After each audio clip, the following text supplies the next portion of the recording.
November 18, 2025. My name is Mark Clark. I'm the mayor. I'm going to call the meeting to order. Please stand and join me in the Pledge of Allegiance.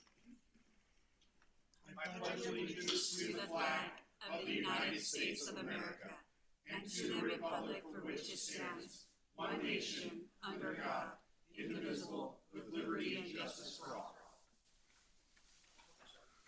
Roll call, please. Mayor Clark. Here. Mayor Pro Tem Pletka. Here. Councilmember Johnson. Present. Councilmember Neal. Present. Councilmember Crabtree. Here. Councilmember Delaney. Here. Councilmember Fair. All right, next item on the agenda is the Police Department promotions and recognitions. I will turn it over to Chief. Thank you, Mayor. Member of Council. Good evening, members of City Council, department members, Evans residents, and importantly, the families of our promotees tonight. My name is Randy Darlin. I'm the Chief of the Evans Police Department. It's an honor to stand before you tonight to recognize 3 outstanding members of the Evans Police Department who have demonstrated exceptional leadership, unwavering dedication, and a firm commitment to the safety and well-being of our community. Effective November 10th, 2025, John Trahan has been promoted to Commander of the Administration Division and Rob Wardlaw to Commander of the Operations Division. Effective November 17th, 2025, Jacob Todd Ettinger has been promoted to Sergeant and will assume his assignment following the completion of his supervisory training. These promotions represent significant milestones in their careers and mark the continued evolution of our department while exemplifying what it means to serve within the Evans Police Department's core values of professionalism, respect, integrity, dedication, and excellence. At this time, I'd ask Commander John Trahan to come forward.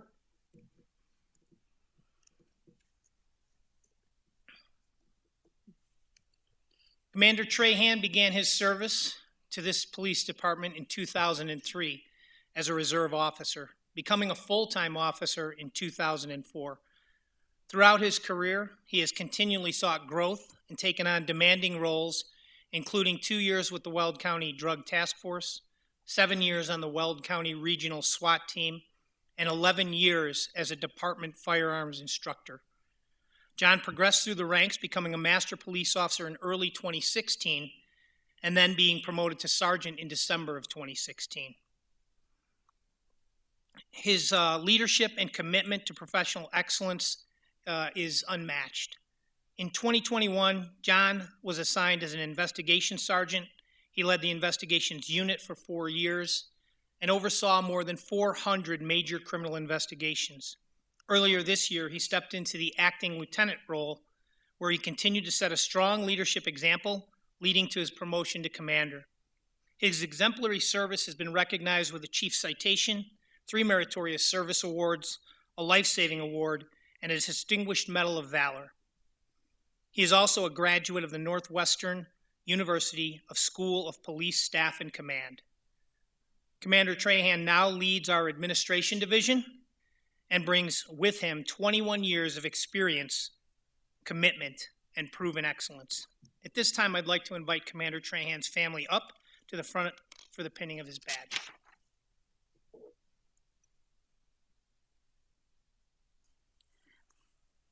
So sweet.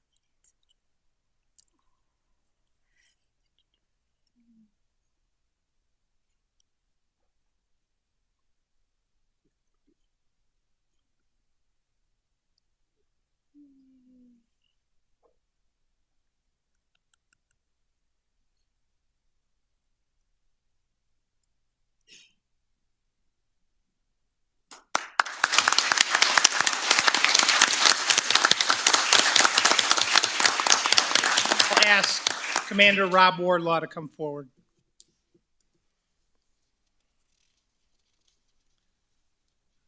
Commander Wardlaw began his career with the Evans Police Department in 2006 following a successful internship. His service reflects versatility and strategic leadership. He served 4 years as a detective with the Weld County Drug Task Force and nearly 2 years as the department's traffic officer, Throughout his career, he has underpinned operational readiness and team development within the department. Rob has played an instrumental role within the department as a field training officer, quartermaster, internship coordinator, and has dedicated more than a decade as an arrest control instructor. Rob currently serves as the Evans team lead with the Weld County Critical Incident Response Team, overseeing officer-involved use of force investigations. Rob was promoted to sergeant in 2018, and he has mentored our young patrol team. Since January of this year, he has led the investigations unit. His contributions were recognized with the Chief's citation for his work with the Drug Task Force. Commander Wardlaw now assumes responsibility for our operations division, bringing 19 years of dedicated law enforcement experience to our leadership team. At this time, I'd like to invite Commander Wardlaw's family up to the front for the pinning of the badge.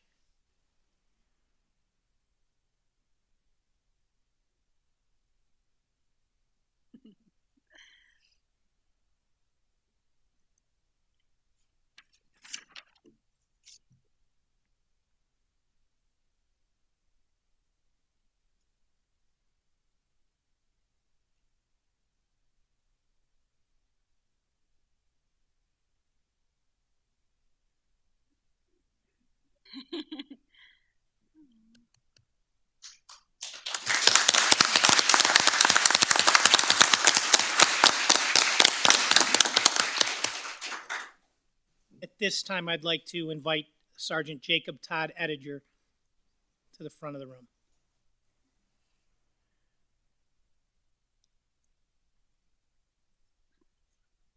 Sergeant Ettinger joined the Evans Police Department in 2009 and has demonstrated exceptional leadership and professionalism across his assignments. He is certified as a defensive tactics instructor, taser instructor, less lethal tools instructor, and serves as a crisis intervention team officer and field evidence specialist. He has played a critical role in officer development and training throughout his career. He served as both a field training officer and a less lethal instructor. He actively teaches defensive tactics for Front Range Community College and will begin instructing at Ames Community College in 2026. For the past 4 years, Sergeant Ettinger has served as a detective within the investigations unit and is a key member of both the Critical Incident Response Team and the Peer Support Team. His service has been recognized with a Life-Saving Award, a Chief Citation, a Unit Citation, and he was honored as the Greeley Optimist Club Officer of the Year. Sergeant Ettinger brings 17 years of experience to his new role as a patrol sergeant. At this time, I'd like to invite Sergeant Ettinger's family up to the front for the pinning of the badge.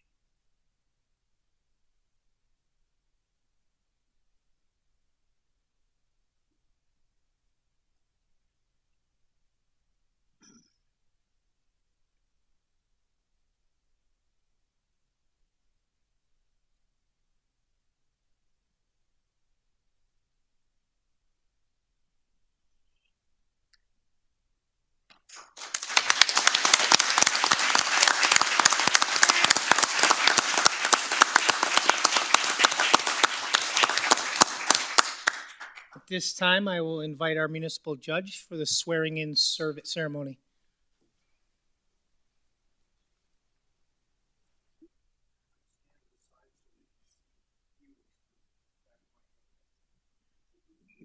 Raise your right hand. I, and state your name. I, Rob Wardlaw. I, Jonathan Tran. Do solemnly swear that on my honor, I will never betray my badge, my integrity, my character, or the public trust. I will always have the courage, hold myself and others accountable for our actions. I will always uphold the Constitution of the United States, the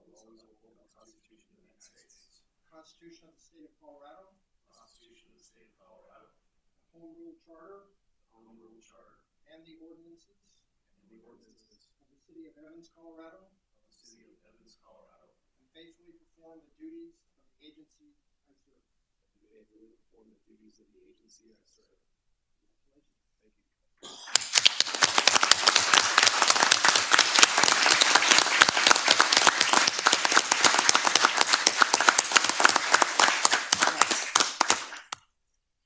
In closing, to Commanders Trahan and Wardlaw and Sergeant Ettinger, your careers reflect the very best of our profession. Your leadership will help guide our department into the future, strengthen our service to the community, and uphold the values that define the city of Evans.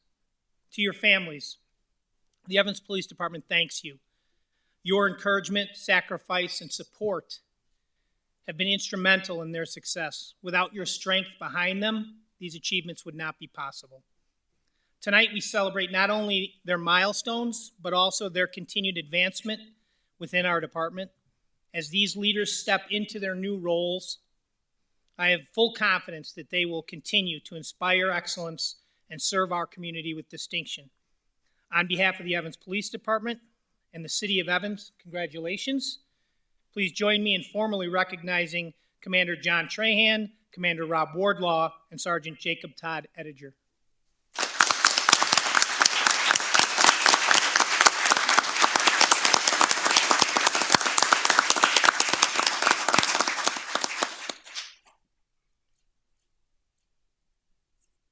Congrats, gentlemen. Congratulations. Congratulations.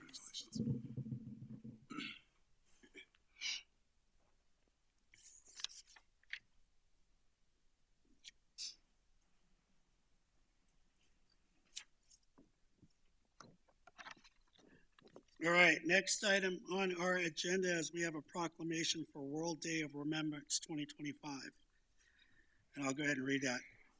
Whereas traffic violence killed more than 39,345 people in the United States in 2024, according to the National Highway Traffic Safety Administration. And whereas the Colorado Department of Transportation has reported statewide there were 689 traffic deaths in 2024. And whereas in Weld County there were 67 traffic fatalities in 2024. And whereas in the city of Evans, there were 2 motorists, 1 pedestrian, and 1 motorcyclist killed on our roads in 2024. And whereas in Evans, residents are responsive to public education measures and can take personal steps to increase their safety on the roads. And whereas the World Day of Remembrance for road traffic victims is a high-profile global event remembering the many millions who have been killed and seriously injured on the world's roads, and to acknowledge the suffering of all affected victims, families, and communities. And whereas the objective of the World Day of Remembrance for road traffic victims is to provide a platform for road traffic victims and their families to remember all the people killed and seriously injured on the roads, acknowledge the crucial work of the emergency services, promote evidence-based actions to prevent and eventually stop further road traffic deaths and injuries. And whereas the 2025 World Day of Remembrance theme, Safe Speed, Save Lives, effectively serves to remind us to increase public safety measures. Now, therefore, I, Mark Clark, the Mayor of Evans, do hereby proclaim November 16, 2025 as World Day Remembrance for road traffic victims in the city of Evans. And witness hereunto, I've hereunto set my hand and caused the official seal of the city of Evans this 18th day of November 2025. And I believe Kathy Sampson is in the audience to accept this proclamation.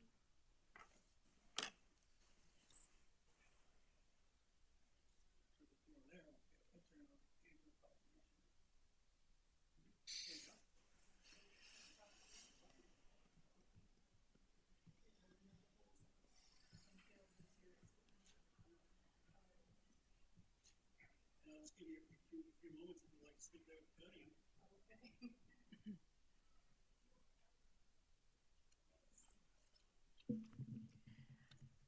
The citizens of Evans are very thankful that the City Council, the Police Department, and several other organizations are working hard to ensure that everyone has access to safe and accessible streets and sidewalks. The City of Greeley and the Weld County Commissioners are also developing strategies and policies on how to make our transportation system safer for all road users. Councilwoman Alicia Johnson is the Evans representative on the Greeley Citizens Transportation Advisory Board and has access to the best practices being developed throughout the nation to share with your council. The goal of Vision Zero is to eliminate traffic fatalities in all cities. Some roll their eyes or scoff when they hear that goal and think it unobtainable. But Helsinki, Finland, a town of over 685,000 people, achieved that this year. We can too. Greeley Walks and Evan Walks are working to engage all citizens in getting involved in this noble effort to achieve the Vision Zero goal. Thank you for the proclamation to remember those who have been killed or seriously injured on our roads. Thank you, appreciate it.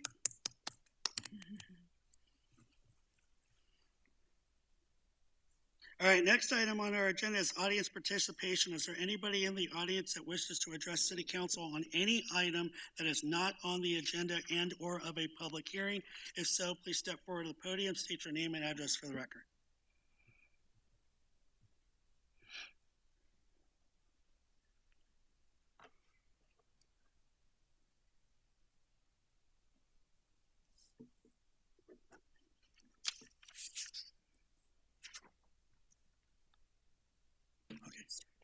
My name is Daniel Green. I live at 3613 Portofino Avenue in Evans. And I'm Jeanette Shepard, and I am the HOA manager representing 365 Real Property Management, HOA. yes, we would respectfully request that Jessica Street, which is between Portofino Avenue and Palermo Avenue in Evans, Jessica Street, be replaced as it has inadequate drainage and it affects 26 homes on 14 on Palermo and 12 on Portofino is our driveway access to Caruso and Milan.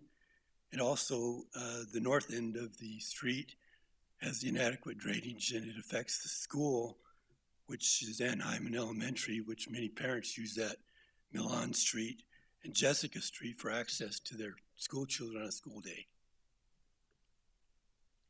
So, in bringing this up, this subdivision was created in 2003.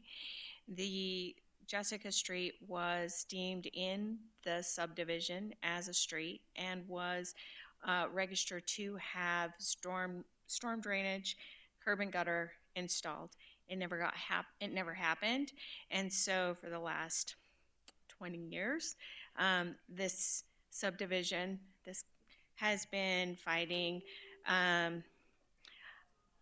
serious flooding issues. There's safety issues with the ice, and they've been filling their own potholes. They have been also under the impression that this has been on your docket to get repaired.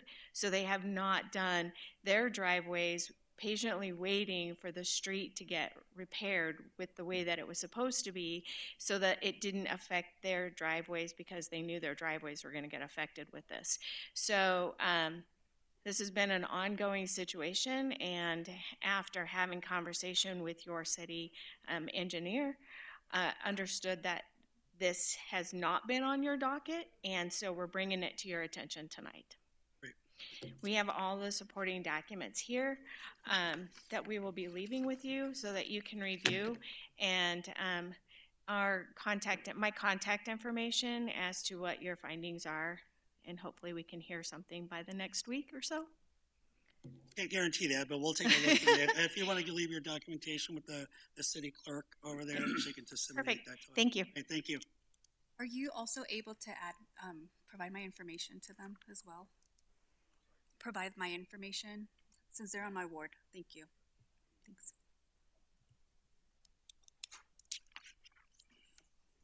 All right, is there anybody else in the audience that like to wishes to address City Council on any item not on the agenda and or of a public hearing?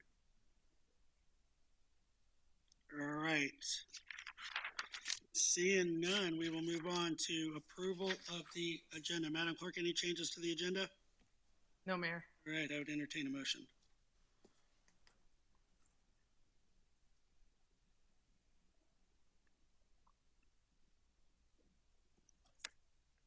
Just wait for a second. All right, I have a motion, a second to approve the agenda. And submit your votes. 1 second, okay?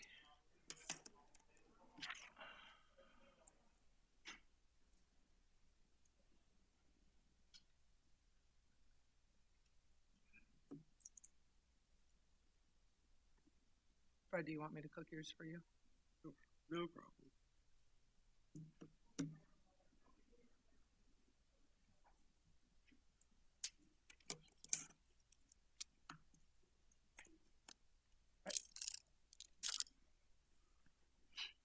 Fred, I'm still waiting on your vote for approval of the agenda. Oh, I can click it for you. I don't have a voter. Okay. Are you in favor of approving the agenda? It's interesting because his page has, like, Yeah, it says motion. all right, and that motion carries. All right. All right, next item, consent agenda, item number 8A, approval of the November 3rd, 2025 City Council meeting minutes. Item 8B, consideration of ordinance number 852-25, the acceptance of real property, outlots N and O, Liberty Draw, second filing, second reading. I'd entertain a motion. All right, I have a motion, a second, to approve the consent agenda. Whoa, I just got kicked out. I got kicked out. I'm gonna take a moment. You know, it says motion I carried, know. 7-0, so.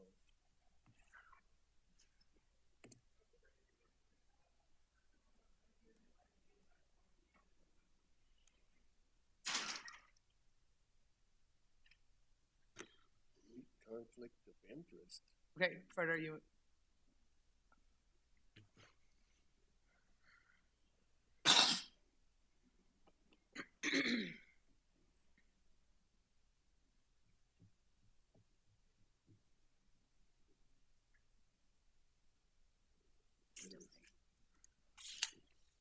All right, that motion carries 7-0. All right, next item on our agenda, new business, item number 9A, public hearing, consideration of ordinance number 853-25, amending the Evans Municipal Code, Title 18, pertaining to accessory dwelling units. First reading. I'll open a public hearing. We'll hear from staff.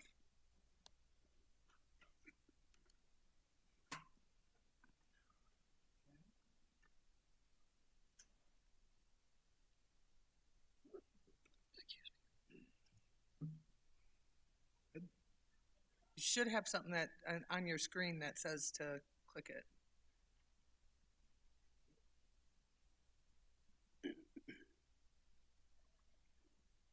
There we go.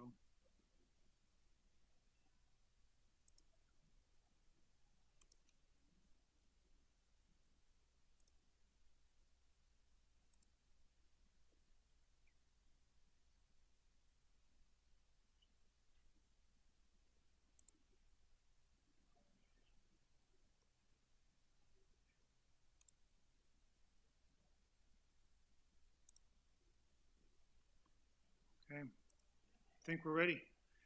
Good evening, Council, Mayor. For the record, Peter Wysocki, Director of Community Development. Let's see, there we go. Tonight's presentation is on the proposed ordinance pertaining to accessory dwelling units.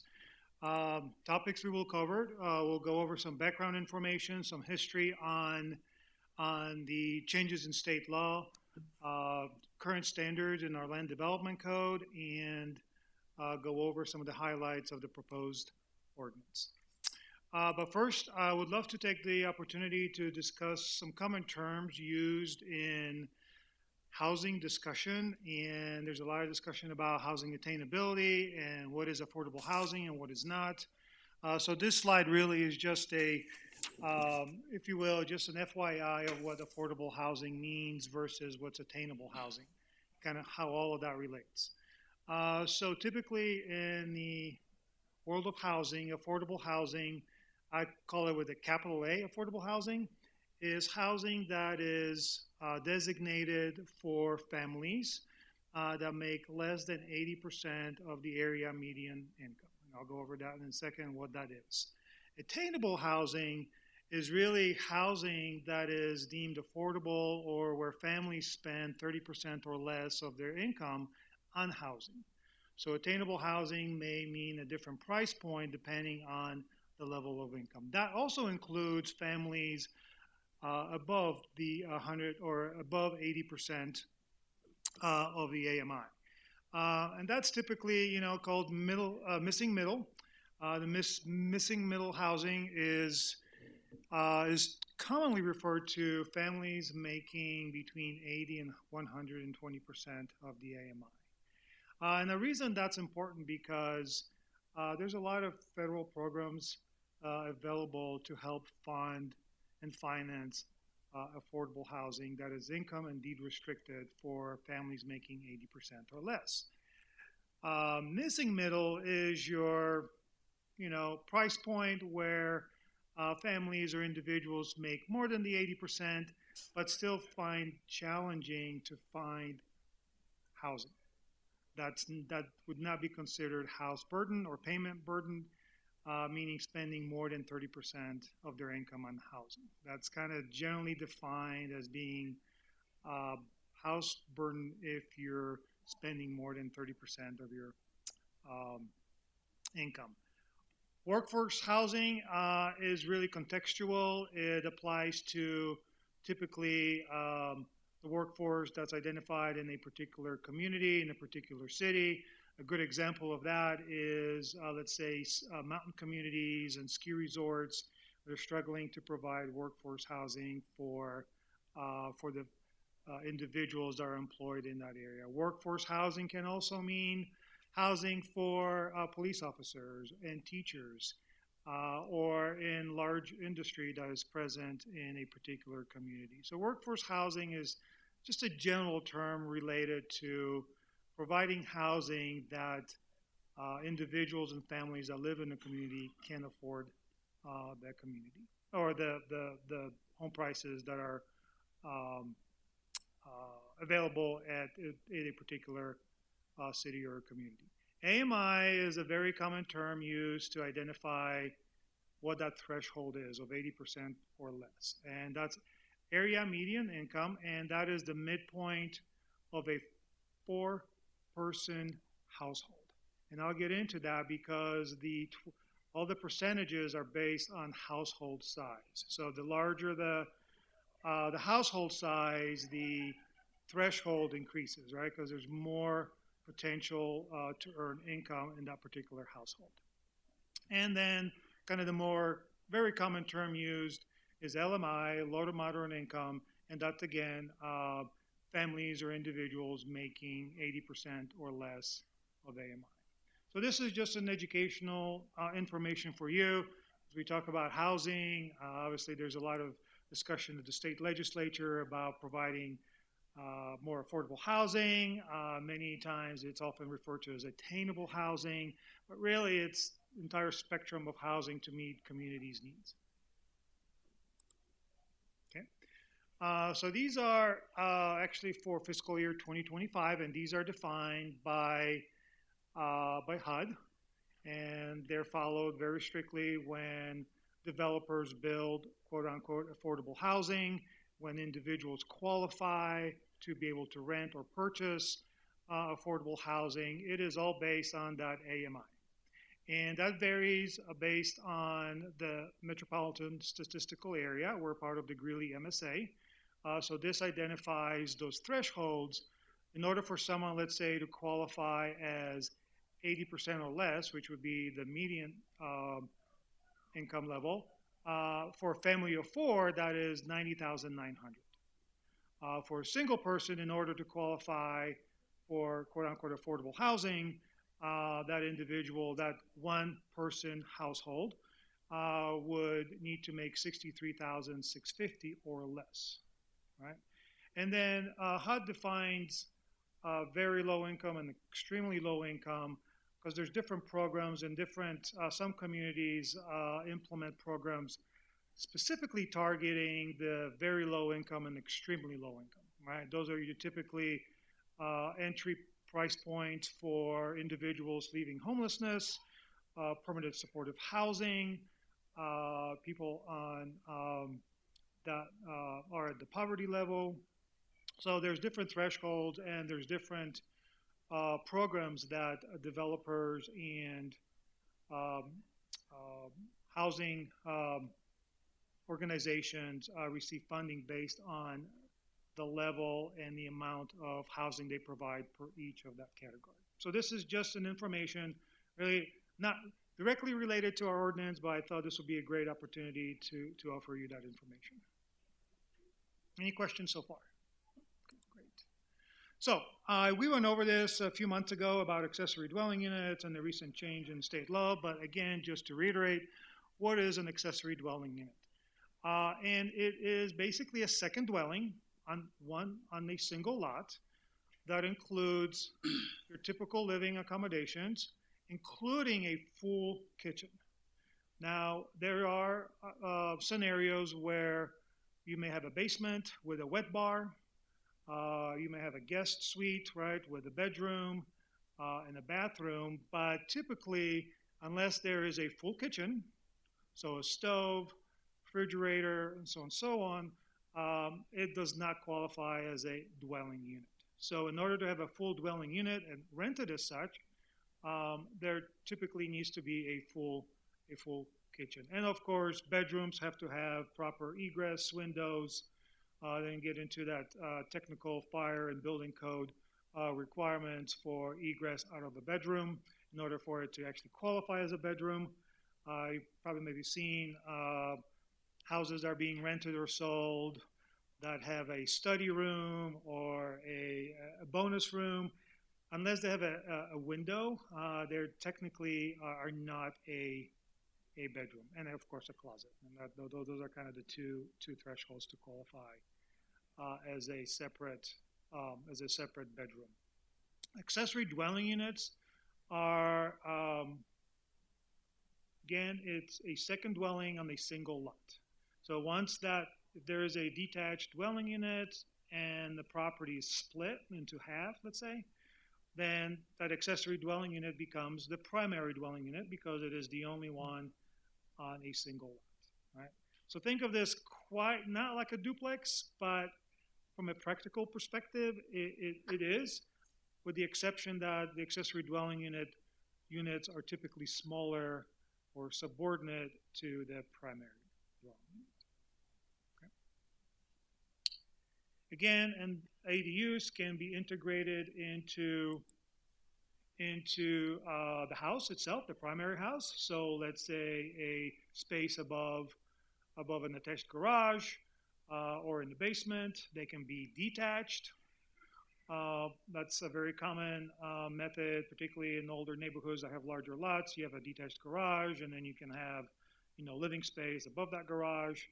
And this is important to note because House Bill 241152, that we'll discuss here in a few seconds, requires that municipalities allow all of the variants of ADUs, not just attached or detached, but we have to allow all of them. Okay, so that's just an example of the different styles of ADUs covered under the House Bill. Okay, so the City of Evans does currently allow accessory dwelling units, but they only are limited into two zoning zones, two residential zoning districts, and that is one being AG, the agricultural zoning district, and the R1 estates. So those are a larger lot, single-family residential zoning districts. ADUs are restricted or limited to be no more than 50% of the primary dwelling. So let's say if you have a house that's 3,000 square feet in total area, the ADU in these two zoning districts are limited to 1,500 square feet.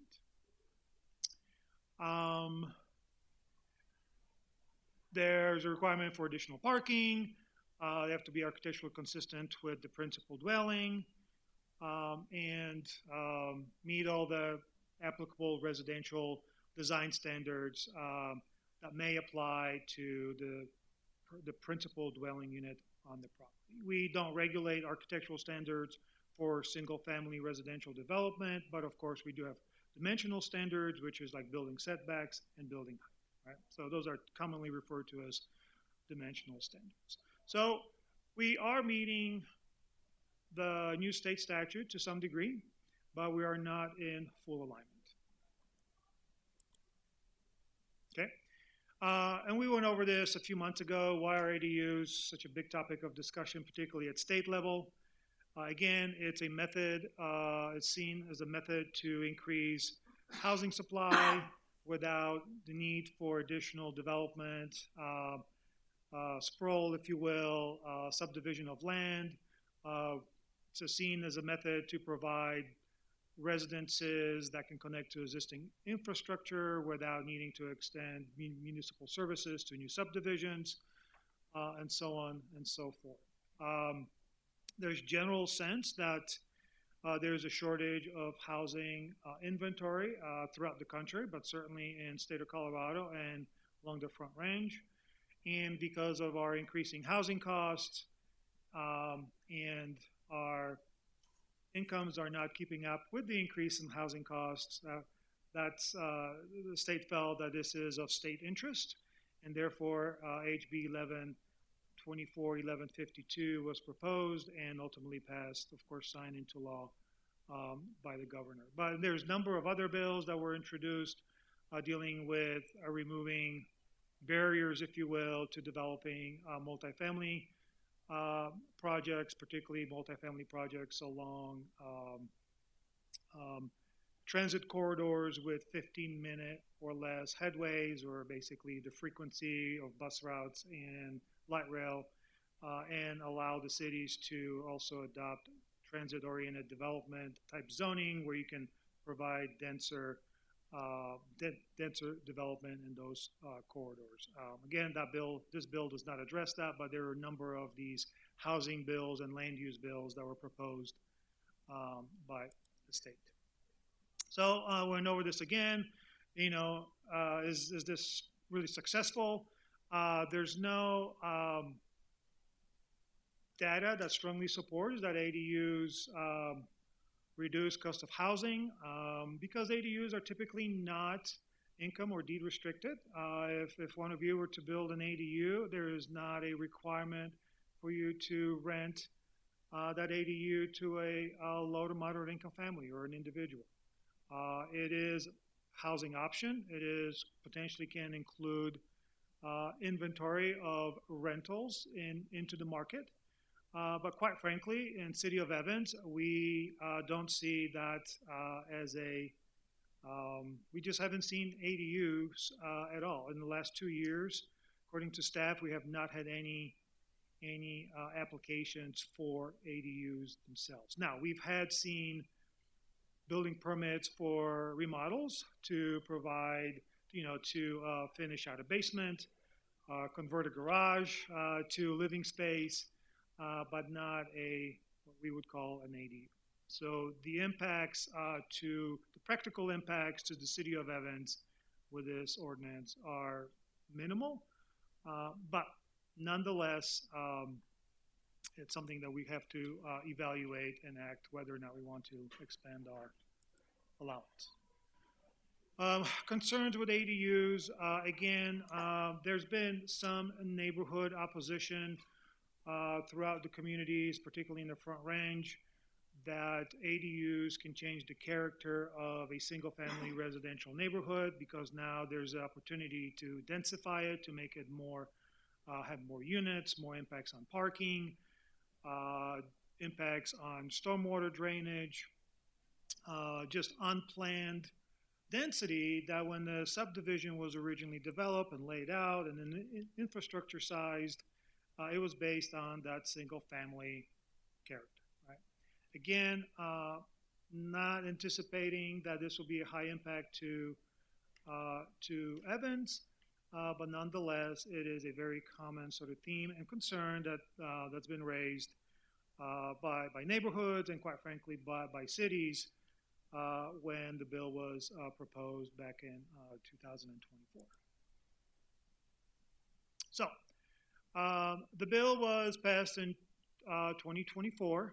A number of home rule municipalities objected or opposed the bill. CML acted on behalf of many municipalities to oppose the bill.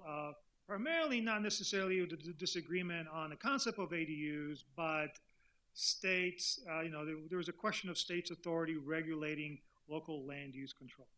They basically state telling cities how to do their zoning codes, right? And that's kind of to pull it to say it bluntly.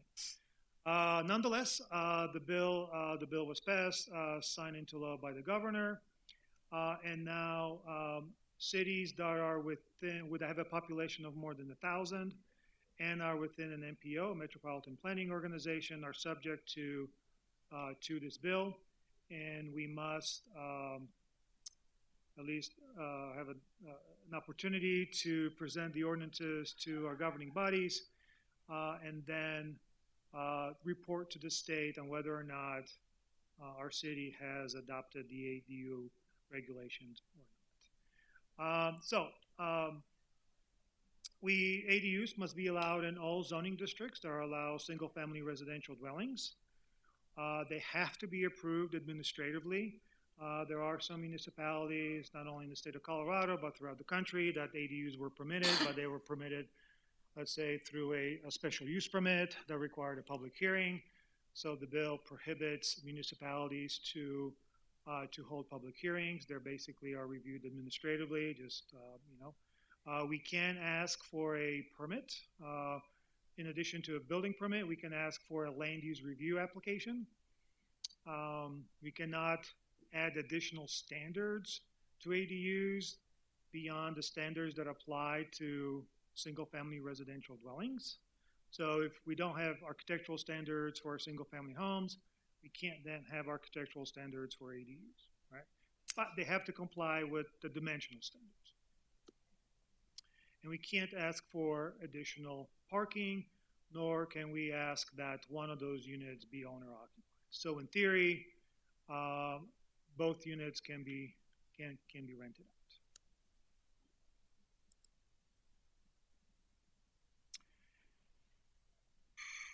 So the bill does not preclude us, and this is actually important, that the bill does not preclude us from requiring payment of impact fees, tap fees, system expansion fees, and things of that nature. Obviously, they have to meet our adopted building codes and our fire codes, have appropriate utility connections. The bill does allow and does exclude removing RVs, mobile homes, from the definition of an ADU, so that's a positive. And again, requiring that there's sufficient water and wastewater capacity to provide, to service the ADU. There is still some question whether or not this law meets the litmus test for state controlling local land use zoning for home rule cities. In fact, 4, 5, or 6 municipalities in the Denver metro area have filed a suit against the state through the judicial process to basically challenge the validity and the authority of the House bill. There's not been any decisions made yet. However, with our discussions with Department of Local Affairs, of course, the agency at the state level that is responsible for administering these regulations, among many other sort of land use and planning regulations, their position is that the bill has been passed, it is in effect, and jurisdictions must either submit a report that we've adopted compliant ADU regulations, or we have not, and why we have not adopted.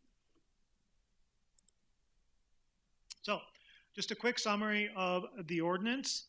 Again, there will be allowed as an accessory use in all residential zoning districts. Only one ADU per lot. We're very specific in the ordinance. They have to be subordinate, or basically they have to be smaller than the primary dwelling. They can be integrated, attached, or detached. This is a new requirement of that the applicants have to submit a land use review application first before they submit an application for the building permit. We are requiring that they must have proper water and wastewater capacity available on the property, that they either have sufficient water rights or have to dedicate additional water rights if there are not sufficient water rights on the property.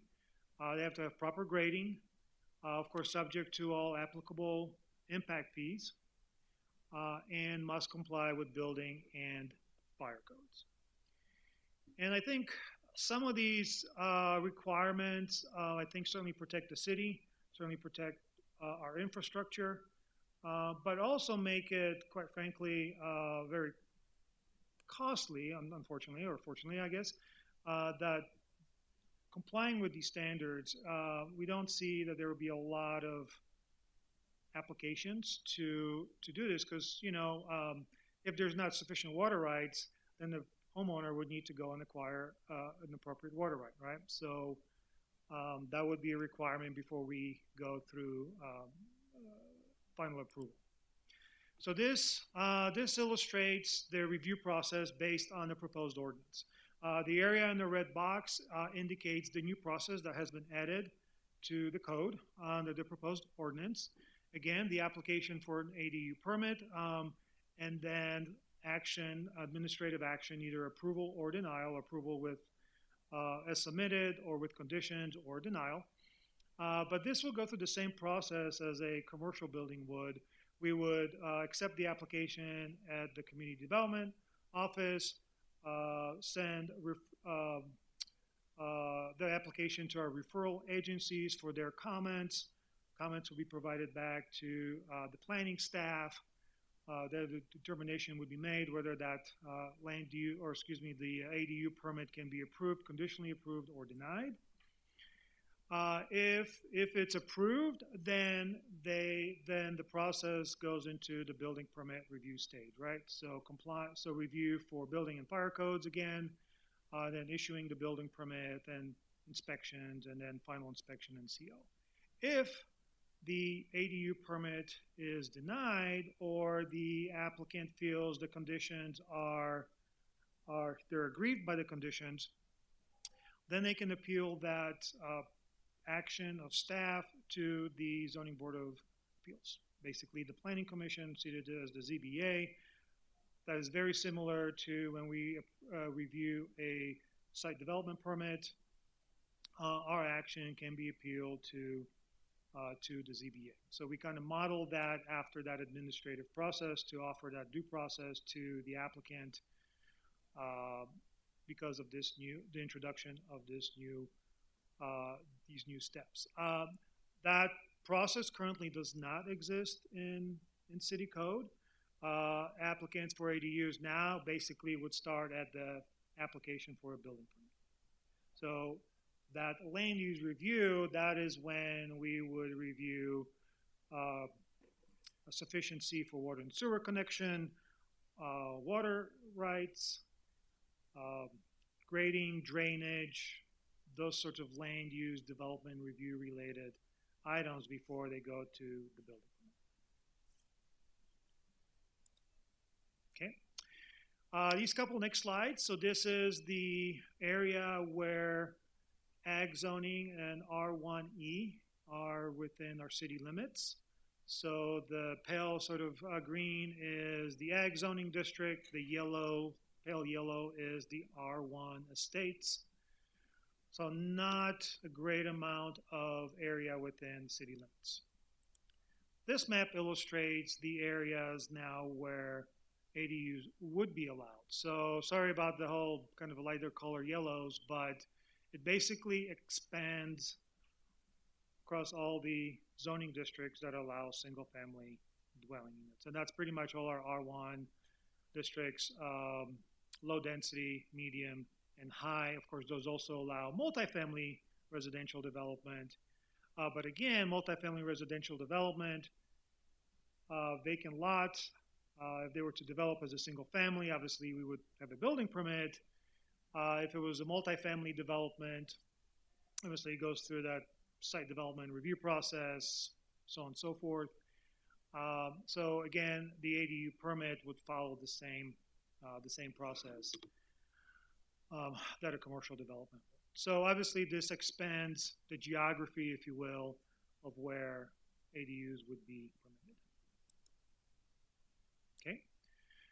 The interesting thing about HB 241152 and some of the other ones dealing with land use controls is that there's no mandate for compliance to our knowledge, right? The law doesn't say there be some punitive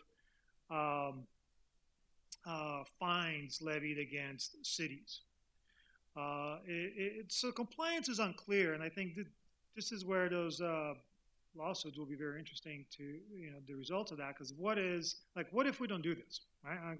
That's sort of the bottom line. And the fact of the matter is that the state's position is that if we find you in noncompliance, and if you have affordable housing projects proposed in your community, particularly if you're using low-income housing tax credits, which are administered through CHAFA, through a state organization that processes these applications, whether it be for nonprofits or private developments, that those grants may not then be approved. There's also general statements that other grants, state grants, may not be favorably acted upon if we're not compliant. So there is a risk. There is a risk if we do not pass this ordinance to align our land development code with the law, with the state law, that there is some risk associated that could either delay or maybe, in fact, we may not be awarded state grants in general, not just for housing projects specifically. And there is a risk that if a homeowner were to come to the front counter and say, I want to build a ADU that's integrated in R1 2, and I want to build it, 1,500 square feet. My existing home is 1,700 square feet. Under the current land use development code, we would have to deny that building permit. We could be challenged in that because they could argue that, hey, Evans, you're not compliant with recently passed state legislation. So there are some risks, again, but to our knowledge, there's no clear sort of, if you will, mandate for noncompliance or what the punitive action would be against cities. And we're not the only ones that are asking that question. We're not the only ones that are kind of wondering, what if? Many communities are in the process, already have adopted or amended their zoning codes to be compliant. Some, like Evans, were in the process. The deadline for compliance was June of 2025, June 30th of this year. Many communities, including us, were given an extension to act on the ordinance till the end of this year. We will then need to submit a compliance report to the state whether or not we're compliant or not, and how we are not compliant. So, with amendment to our land development code, this was reviewed by the Planning Commission. The Planning Commission, as identified in the staff report, did have some discussion and some concerns regarding ADUs, just changing the character, making sure that there's service available, so on and so forth. But ultimately, they voted unanimously to recommend approval of the ordinance as presented to the City Council. So with that, I'm available to answer any questions, take any comments.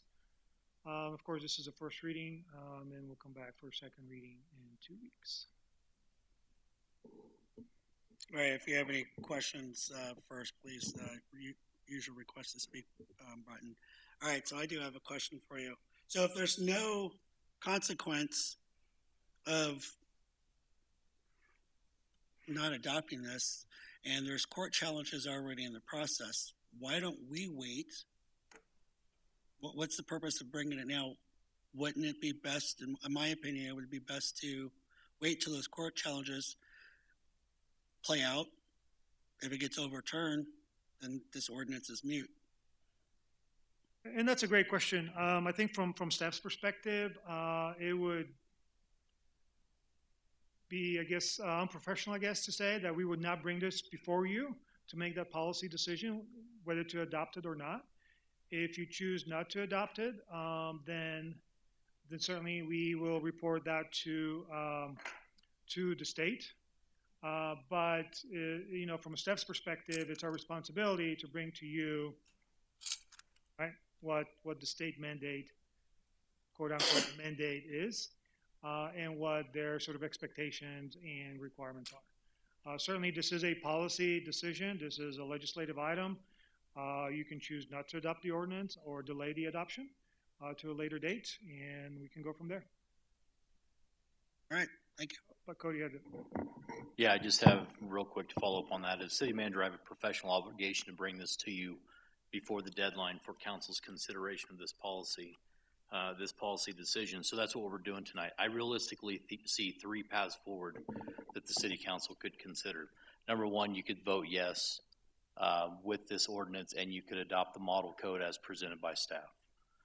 Number two, you could vote no, maintain the existing requirements in Title 18, and then we just have to report that back to DOLA, understanding that there could be some consequence as it pertains to future grants through the state.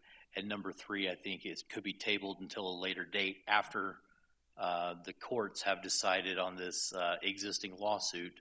And then if council so desire, we could bring it back at that time and give city council the opportunity to reconsider. If we do not approve, if city council does not adopt the ordinance before 31 December, we do have an obligation that we have to notify DOLA that we are not compliant with 241152. But that's, we don't know what the risks are. We don't know what the punishment is, if you will.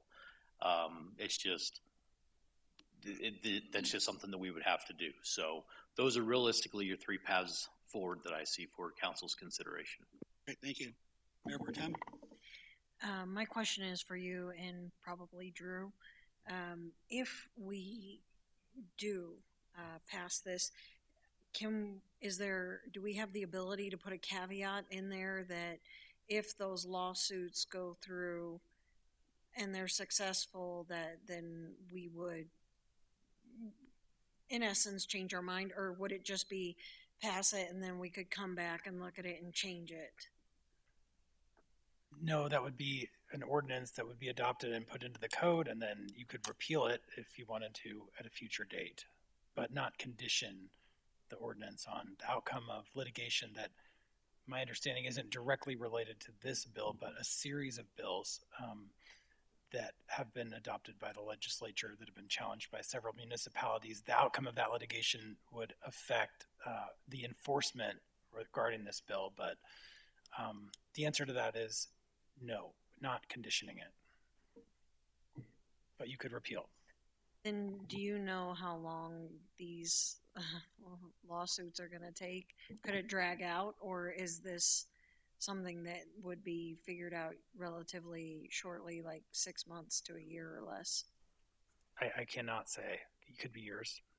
Thank you. I figured, but I just would like the clarification. Right. So I know you had said no penalties, but it appears there are penalties because they could withhold money. Just want to make sure that that's the way you read it, is there's the possibility, which means, they probably will withhold money. I think that's an accurate characterization, that it's basically, that's the risk. Point of information on that one, actually. Nothing in the bill says that. Is that correct? In the litigation, or as a result of the litigation, the governor has made a determination to withhold grant funding to certain programs. So that could happen, but I don't believe anything in the bill says that. The other risk is that a party could approach the city seeking an ADU, arguing that the state law preempts the city's home rule authority to regulate in this area. And there's a risk there as well. to weigh, for city council to weigh. Thank you for the clarification. I'm done. Councilmember Neal? Drew, is this kind of to protect the city and the animal lawsuits going is ongoing as we approve it? Well, I think Mr. Wasaki laid out the risks really well, and I think that it's a weighing competing risks of adopting the regulation would protect the city from, like I said, a party coming in and saying you haven't adopted your own definition of ADU to exclude trailers and trucks from ADU, which is something that we have to do. Not to be bound by a state definition of ADU, which is important. But we could make that definition change, and then the city council could also adopt other regulations that would offset the risk of someone coming in saying that the state law preempts the city's ability not to allow for ADUs, and that's a risk that the city council can weigh, and adopting this ordinance would effectively eliminate that risk and allow the city to regulate ADUs in the manner in which it chooses as a policy manner. And the ordinance is drafted that way to preserve the city's home rule authority, and that while the state law exists, the city is in its home rule authority deciding to adopt these regulations. But whether to adopt them in the face of these risks is entirely up to the city council. Thank you. All right, seeing no other questions, thank you. Because this is a public hearing, I would ask anybody that's in favor or against this item to please come up to the podium, state your name and address for the record. All right, seeing none, I will close the public hearing and open it up for council discussion. If you have anything to say, please use a request to speak. If not, Councilmember Delaney. I got kicked out. So I strongly, sorry about that. I strongly don't think that we should pass this amendment, this ordinance as written. I don't have a problem reconsidering the ordinance even now. I don't think we necessarily have to wait for the litigation to go through. I think we could, but there are problems in the ordinance that don't work for the city of Evans. I don't like the fact that we can't force them to have parking in the lot. I mean, that's just absolutely insane. We already have it. You drive through neighborhoods and they're just cars parked on the lot, and we're just adding to that problem. I don't like the fact that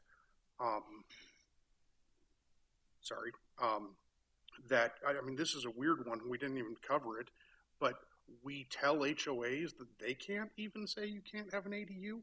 And trust me, I'm part of 2 HOAs. I really wish I wasn't, but that's basically the city doing what the state is doing to us and saying, hey, we're going to actually tell you what you can put in your bylaws. And I am not comfortable with that. So I would like to, 1, vote this down tonight. And then 2, we as a council can either talk about whether we want to, make the ordinance better. I think we could improve our current ordinance and do that now, or if we want to wait until the litigation goes through and then make our decision then. I can't conscionably vote for this ordinance as written. Thank you, Mr. Mayor. All right, Councilmember Crabtree. I echo Councilmember Delaney. I cannot support this as well. I also think the ordinance is overreacting a lot. I think we might also be overreacting a lot. The barriers to entry to actually build an ADU is capitally intensive. And then you've even said, how many have we ever had? 2, 3, if any? So I don't think that we shouldn't be in compliance, but I don't think we need to overreact like this and just slap a bunch of barriers to entry. If someone is in need and says they have like a special needs child that needs to move in and they want to put them in to an ADU and build it and take out $150,000 second on their home and build this out, let them do it. But how many people are really going to build ADUs on their property? I would like to see, the only caveat to that is I would not want to see a rental unit build an ADU so they could double dip. I would like to have at least say, if you build an ADU, the primary resident has to be there, and then they could rent out the ADU portion of it. That would be the only thing that I would expect. I would not want to see a rental unit that another landlord living out of state have to build another ADU to double dip in this, to be that landlord. But other than that, I can't support the ordinance as it sits in front of us. We need to just tone it down by 90%. Great, thank you. And mine's gonna be real quick because I'm in agreement with both of them. So that's all I have to say. All right. Oh, wait, Councilmember Fair. Yeah, I actually do fully support this ordinance. I believe that our ADU code needs to be changed in several ways. I don't think that it makes sense that we only allow them in our least dense. We allow our least dense zoning areas to densify currently, but we don't allow, especially the majority of Ward 1 has been deprived of the right to ADUs for a while, so that does need to be corrected. And there really is no need to allow additional parking on the property. Any resident, any property owner, or not even property owner, anyone living in Evans can have as many vehicles as they want, park them on the street. They could have 30 vehicles and park them up and down the streets. So that really, allowing somebody else to go through the entire ADU process to allow that to happen, it really doesn't change anything.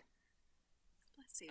And yeah, I think that, if we should be allowing any of our residents the right to do what they want inside their home within the confines of the law, and ADUs are absolutely a reasonable way to do that. Councilmember Johnson. I wanted to add that you had mentioned with the ADUs, like as long as like a dwelling or a single family home or what have you has sufficient water or waste capacity, then you're able to, in essence, acquire or build an ADU, correct? Is that a question or the comment portion? It's a question. Yeah, we're the comment. We're in the comment. Oh, kidding. It's like, I guess for me, initially, the hard part is that in the city of Evans, especially when it comes to our infrastructure, there's so much need with it. And there's a lot of areas that it's just unknown on what's happening with it, or there's just so much that we need to do. Initially, when the land use bill came through, I was against it because there was so much in it that didn't help a smaller city, especially a city like Evans. Nowhere did they say, hey, we can help you rectify certain things or infrastructure in an effort to assist with the ADU component. But granted, I know that we're supposed to vote on what is proposed, and then potential. I guess for me, my struggle is where we're in need of funding at this moment. And if there's a potential for us not to acquire funding, especially after we spoke to a representative of the state, and to help us, I mean, something like this wouldn't help us at all. And so, granted, although when it comes to the affordable housing component, this would not assist just because we can't tell a person what to set their rent amount at, whether it's fair housing, not fair housing, we can't state or indicate.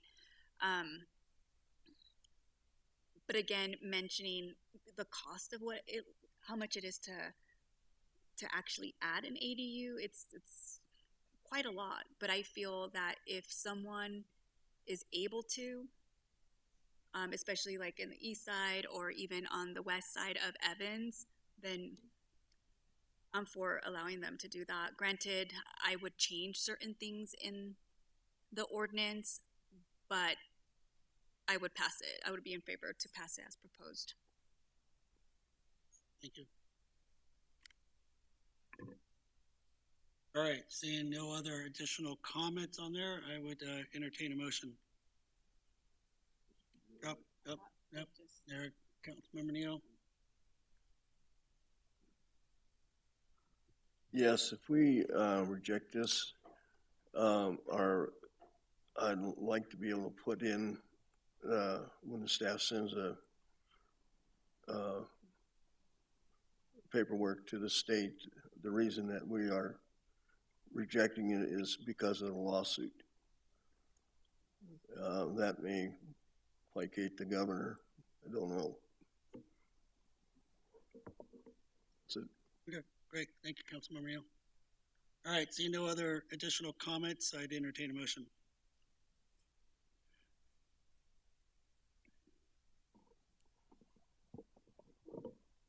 All right, I have a motion and a second to adopt ordinance number 853-25 on first reading, amending the Evans Municipal Code, Title 18, pertaining to accessory dwelling units as presented.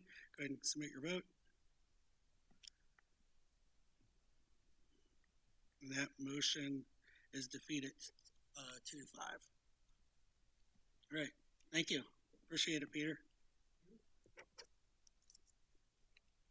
All right, next item on the agenda, reports. City Manager. Yes, Mayor and Council, just a few things for you here tonight. On November 19th, here, I guess tomorrow night, we'll have the ribbon cutting at Renaissance Park to commemorate the completion of Renaissance Park playground reconstruction, as well as the completion of Hunter's Reserve Park construction and the completion of the Arrowhead Open Space and Evans Ditch Trail projects. So a lot of construction has taken place this year. We've seen it all over town. But tomorrow's ribbon cutting begins at 4 at Renaissance Park. So hopefully the weather works with us and it's a good time for us. This Friday, November 21st, we have the annual kickoff to the winter holiday season with the holiday lighting ceremony here at the Evans Community Complex. That event begins at 5:30. If we can have City Council here about 15-20 minutes early to prepare for that, then we can get you where you need to be. November 27th and 28th, City Hall is going to be closed in observance of the Thanksgiving holiday. We will reopen for normal business hours on Monday, December 1st. I hope everybody has a happy and safe and relaxing Thanksgiving. With that, I will be out all next week. I'm going to take Monday and Tuesday, Wednesday off, and then be out for the holiday as well. So I will be in town. I will be available by cell, by text, by email, whatever. If you guys need anything, I'll be around. I'll be available. If you look at the capital project update and the city manager update, the beautiful thing with that is there's a lot of completes that are finally on there, right? We've made progress through like I mentioned, the ditch trail, but 37th Street Phase 2B, the 23rd Avenue Signal Project, and then the 2025 Major Roads Project, Evans Junction improvements. So there's been a lot of work that has been completed by city staff this year, especially in our engineering, public works, community development departments. So I'm very pleased to be able to report that we've got a lot of these projects finished up.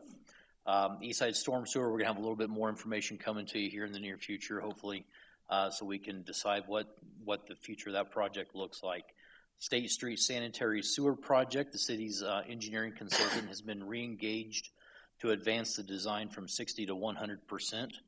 If you recall, that is a project that will upsize that sanitary sewer line from an 8-inch to a 12-inch.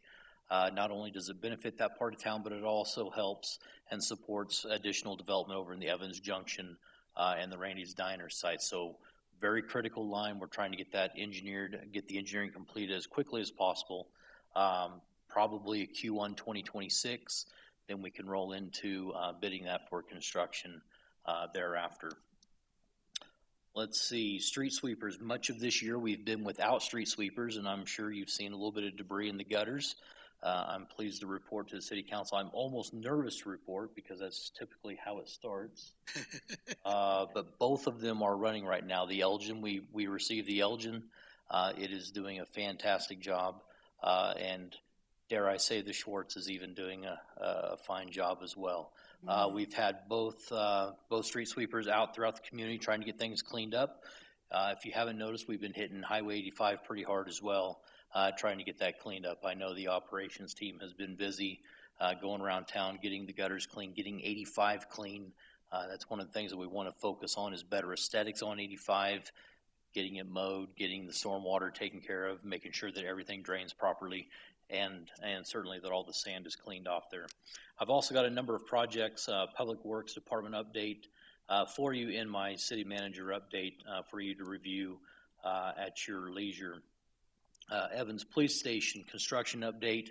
Everything seems to be moving along pretty well with the Evans Police Station. Foundations are 100% complete. The first section of slab is scheduled to be poured on December 2nd. And the goal is to have all the slabs poured by December 25th. So the crews are making good progress with that. Once we get the slabs poured, the walls are currently, the precast wall panels are currently in production. Texture finalization scheduled for tomorrow, it looks like. So a lot of good progress with that. Once the walls start going up, it's going to take shape very quickly. So that'll be exciting to see. And then just real quick, as I switch to my other notes here, just throughout the evening, I've been reflecting on the badge pinning ceremony that we witnessed earlier with our commanders. And just really reflecting back to where we were with the police department a year ago, where we were with the police department 10 months ago, and really how 2025 has panned out, how the team has come together and really forged ahead in some pretty dark and rough times here earlier this year. I'm extremely proud of the police department for their response and how we have grown as a team, the path that we're on. I want to congratulate Commander Trahan, Commander Wardlaw, and Sergeant Ettinger for their promotions. I know they're going to do a great job in their new role. I mentioned to the city council when I hired Chief Darland that the chief's hiring was a transformational hire. It had to be a transformational hire, and that with that hire, we're going to take the police department to the next level. I firmly believe that as much today as I did on July 14th. So I'm extremely excited to be able to witness tonight's badge pinning. Getting the right structure in place will help the chief be successful. It'll help our department be successful. It'll help our community be successful. So I'm extremely excited about that. Mr. Mayor, I believe that's all I've got tonight. Great, thank you, Cody. Appreciate it. City Attorney. I don't have anything. Thank you. Awesome. That was quick. All right, next item on the agenda is council discussion. I'll wait for that pop up so I can request to speak here. All right. Oh, I got kicked out again. Yeesh, that's like the 5th time today. I don't know why the timer didn't pull it there either. So you are up on my Okay, view. sounds good. Thank you. So for council discussion, I'm going to kind of change the scope on the way we do things with the council discussion. I want to make sure that we're utilizing the council discussion properly, and that is for items that are pertaining to city business. For example, what we just talked about earlier with the public hearing for the, the ADUs.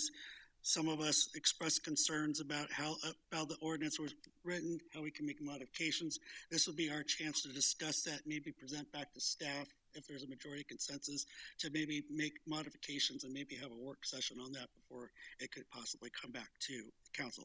So I want to make sure that we're utilizing it for city business and matters pertain to council.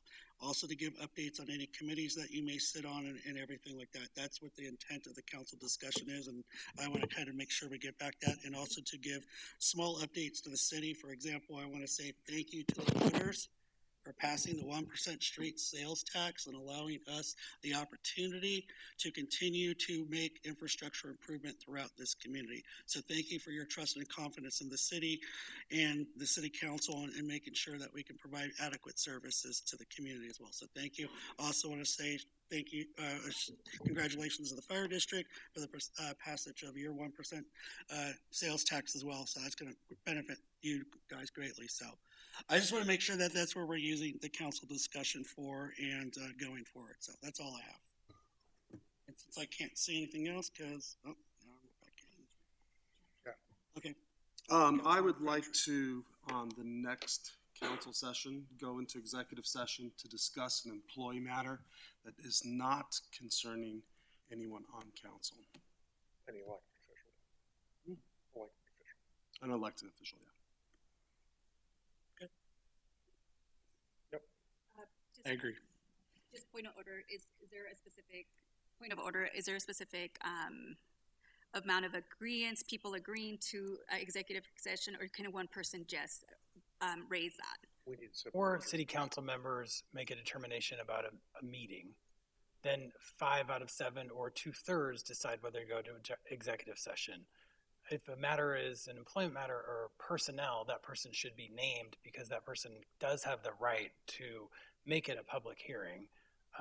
And so, but but 4 council members decide whether to have a meeting or not. And then once the meeting occurs to go into executive session, we need a 2/3 vote to go to an executive session. Thank you. Yeah. Okay. So I'd like to go into executive session to discuss Drew Lyman. And yeah, I'd like your support to have that discussion. I'm in favor. You have my support. I'm in favor. Thank you. All right.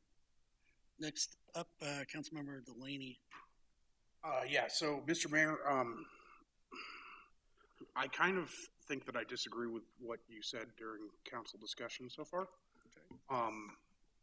There is a First Amendment issue with telling people what they can and can't say during council discussion. I believe, Drew, you can cut me off if I'm wrong, but I think I could literally sit here and read the phone book, and if you tell me no, that is the government. We are the government squelching my speech. So you may not like what you hear. You may disagree with it, but I think that everybody up here who was elected by their districts has the right to speak. They can say whatever they want. And if we don't allow that, we put ourselves in a really rocky situation. So that's all I had. Okay. Councilmember Fair? Yes, I'd like to propose that the city recognize Juneteenth as a city holiday. It's a national holiday celebrating the emancipation of Americans. It became a federal holiday in 2021. Greeley also recognized it, I believe, in 2021, and several of our other surrounding communities. And there are many festivities and celebrations of it in the area, including the University of Northern Colorado has some as well. So I would like to propose that we do that this year. We'll be approving approving city holidays here coming up pretty soon, I think in later November, December.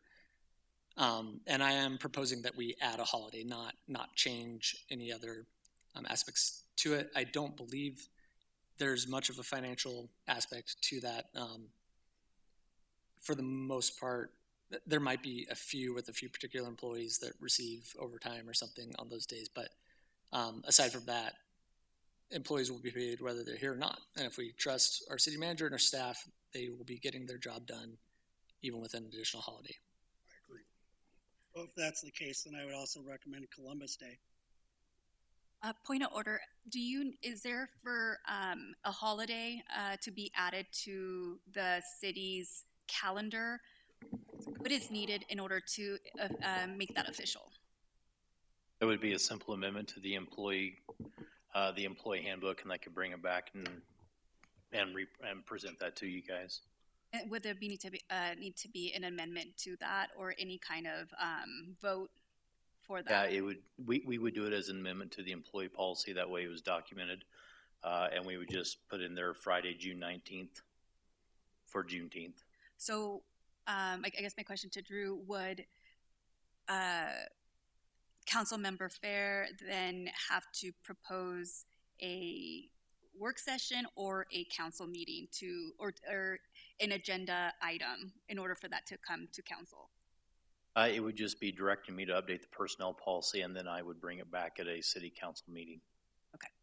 Just thank you. Is there 4 people in favor of that, or 5? Of Juneteenth, yes. Yes. Yeah. Well, if that's the case, I'm going to throw in Columbus Day because that's also a federal holiday. If we're going to just have one, we can't discriminate against the other. I am not in favor of that.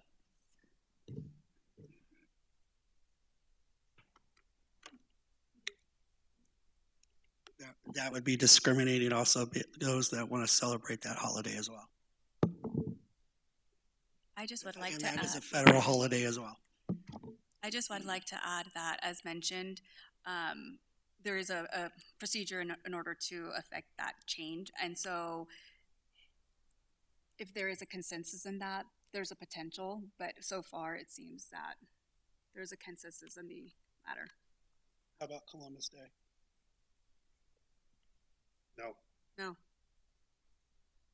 Yes. No. Pretend. So this brings something up for me that I did not know with the city. And that was, I thought, and I know it's very naive of me, but I thought all federal holidays were also all city holidays. And that's why when the first one was brought to my attention, I didn't realize that the city didn't automatically adopt that. So I didn't know that we had to adopt that. And I didn't know that other things weren't a holiday either. Is it just, I don't know, with the federal holidays versus the city holidays, if you get time, is there a chance that we could be sent what the federal holidays are and then what the city also recognizes as a holiday, versus federally? Could we see that? Yeah, I'd be more than happy to send that to you. I'll read it to you so we have it on the record. But our 2026 City of Evans observed holidays is New Year's Day, Martin Luther King Day, President's Day, Memorial Day, Independence Day, Labor Day, Veterans Day, Thanksgiving Day, Day after Thanksgiving, Christmas Eve Day, and Christmas Day. And I'd also note, just as a reminder to the City Council, we started observing Martin Luther King Jr. Day in 2024. Was the first year for that. Thank you. And I would be more than happy to send that out to City Council. Thank you, because I seriously did not realize that we had to accept these. And so I just naively assumed it was recognized. So thank you. Mm-hmm. And thank you for the clarification to all the council members. I appreciate that. Mayor Pro Tem, I think what has happened in the past is when they've added one holiday, they've dropped another one in order to keep the number of holidays given to employees the same number as in the past. Good to know.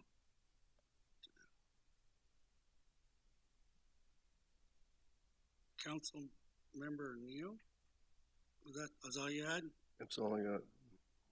Just popped up as. Yep, I just popped up. Right. In this discussion, I felt like the very last point wasn't very professional. Councilmember Furt brought up a very pointed holiday and brought up discussion with that, and we all voted on that. And we really shouldn't, I didn't appreciate how you threw up that other idea. If you'd like to bring up another holiday, I think we should follow the same thing that Councilmember Furt did going forward. And as the mayor, I'd like to have that leadership from you and not do that active display again, please. Okay. Thank you. All right. We'll move on to executive session. Oh, wait, I added it, just doesn't pop up. I don't know. I just wanted to say again, thank you to all of our voters for passing ballot measure 2A as well as 6A. I think this is a great path forward for our city, just ensuring that we can continue to do the great work in Evans together. And I'm excited for next year on what we're going to do and all the amazing road projects and, what the fire department's going to do with what they receive. So it's a great thing. I was rooting for us, and I predicted that both would pass, and it did happen. So I manifested it. So I just wanted to say thank you to everyone for believing in us and helping us move both ballot measures forward. So thank you. And I also echo everything that was said, and I do appreciate the collective effort to ensure that we have decorum. All right, moving on, executive session.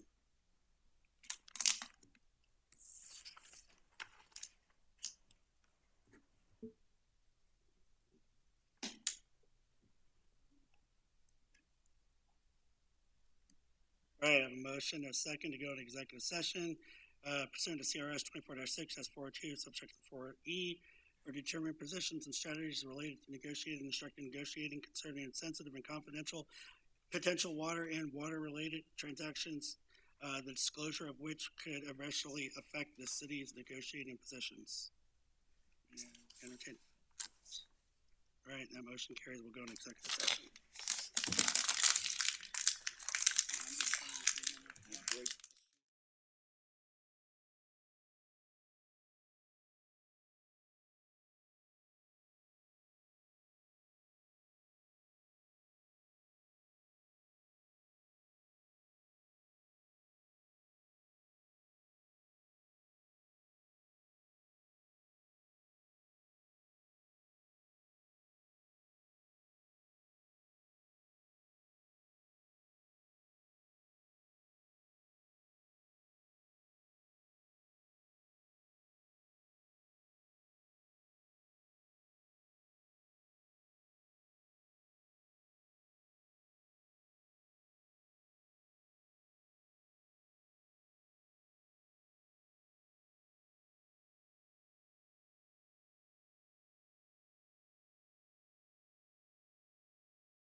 All right, I'll note for the record, it is now 9:28. We're out of executive session.